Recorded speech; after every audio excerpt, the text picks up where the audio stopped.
અમરેલી જિલ્લામાં છેલ્લા એક મહિના બાદ સિંહ હુમલાની 5 ગંભીર ઘટનાઓ સામે આવી છે, જેમાં 4 લોકોના મોત થયા છે અને એક વ્યક્તિ ઇજાગ્રસ્ત થયો છે.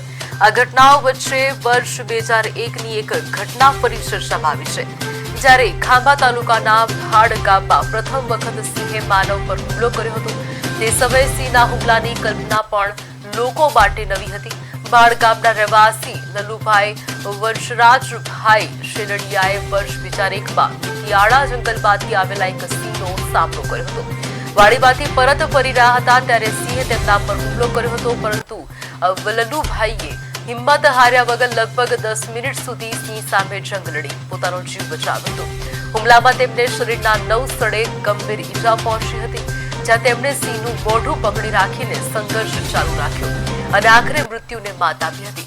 આજે છેલ્લા કહી શકાય કે સમયોમાં વધી રહેલા સિંહ હુમલાઓ વચ્ચે લલુભાઈએ તે દિવસની ઘટના યાદ કરીને પોતાની જીવન બચાવવાની સંઘર્ષ ગાથા વર્ણવી હતી.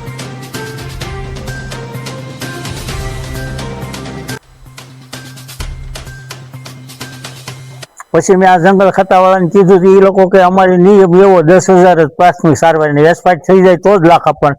મેં કે પણ હું આટલી મારી દવા થઈ અને હજી હું કામ કરી શકતો નથી, તો અમારે ખાધા ખોરાકીનું શું, મારે વાહે નાના નાના છોકરાઓ એનું ગુજરાન કેમ ચલાવવું મેં. તોય છતાં એ લોકોએ કાંઈ મને આપ્યું નહીં. પછી મેં એની સામે કેસ કર્યો, કેસ લડી અને મને 97,000 બિલના મંજૂર કરી દીધા અને એ મને સહાય મળી. બસ પછી મેં આ જંગલ ખાતાવાળાને કીધું કે એ લોકો કે અમારી નિયમ એવો 10,000 જ પ્રાથમિક સારવારની એક્સપાયર થઈ જાય